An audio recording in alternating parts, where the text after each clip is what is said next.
All right, let's bring in now a very special guest, but a man often thought of as one of, if not the smartest men in the oil patch, and that is Scott Sheffield. He is the CEO of Pioneer Natural Resources. Scott, it's great to chat with you. I think coming off the Kayla headlines, it's very important because Saudi Arabia and Russia are members of the G20. They are currently involved in a devastating oil market share price war in the global markets, of which the U.S. industry, your company, and your employees are caught in the middle of it.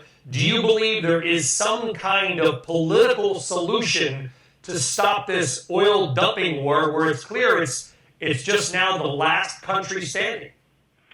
Yes, Brian, it's great to hear you again. It's been a lot has happened since Miami at the Goldman Sachs conference. But we're focused on the industry. We've asked POTUS to put significant pressure on Saudi to stop this price war. We had 13 senators meet and call the Saudi ambassador last week. Pompeo has called MBS. We know that. The G20 and the G7 have both put significant pressure to stop this price war. If we don't, we're going to be importing 60% of our crude again from the Middle East. Well, what have they said? I mean, I'm sure you're dialed in. You're the only CEO, by the way, I've ever seen at an OPEC meeting. So I know your ears to the ground. Have the Saudis made any explanation for what they're doing? Why suddenly this massive rift between two countries that were sort of joined at the oil hip? No, I think you got two personalities between MBS and Putin that are fighting each other. As you know, Russia's been cheating since last December with the condensate relaxation at the recent OPEC meeting in December. And then you go into this recent meeting, they wouldn't cut. They wanted to see what happens to demand. I don't blame them. At the same time, as you know, U.S. production is up 8 million barrels a day. We've added 4 million barrels a day since OPEC Plus put together their agreement in 2016. I believe that one of them will blink. They both have about 500 billion of foreign reserves. Saudi is estimated to be dropping about 100 billion per year. Russia is somewhere in the 50 to 70 billion per year. So they will definitely blink. I don't know if it'll be 3 months, 6 months, or 9 months, but something will happen. It's incredible. By the way, when you say MBS, you're not talking about mortgage-backed securities, you're talking about Mohammed bin Salman, the crown prince, the de facto ruler of Saudi Arabia. I mean, in your years in this business, Scott, have you ever seen such a destructive price war? I mean, OPEC was created in a sense to sort of manage the market. Ironically, OPEC has sort of become an ally to the United States if they can stabilize prices. I mean, this is just asinine on so many levels. Pardon my, I don't think I'm friends, but you get my point. Yeah, Brian, I'm probably the only CEO that's still around since 1986.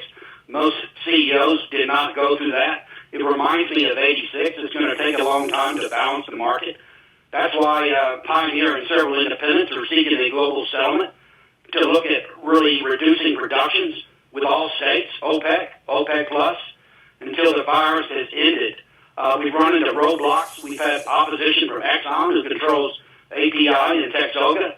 They prefer all the independents to go bankrupt and pick up the scraps. We have other companies like Marathon and Ovintiv who are opposed to it because they're so financially stressed they cannot even cut production because they'll go bankrupt. So the action is really to prevent waste and loss of jobs and really to save our oil for national security. Yeah. And we really need Trump to do something or he's going to lose all the energy states in this election. Wow. So basically, if I'm hearing you right, Scott, it's almost, I think it's sort of breaking news to my ears anyway, which is now it's not just Russia and Saudis against America. It is now the big super majors against the mid and small companies. Exactly. That's definitely what's going on. And we have no solutions. And how does it end? So we have no solutions. What happens? As you know, there's about 74 public independents. There's only going to be about 10 left at the end of 2021 that have decent balance sheets. The rest are become ghosts or zombies. I hate to compare them to Chesapeake because Doug Lawler has done a great job there.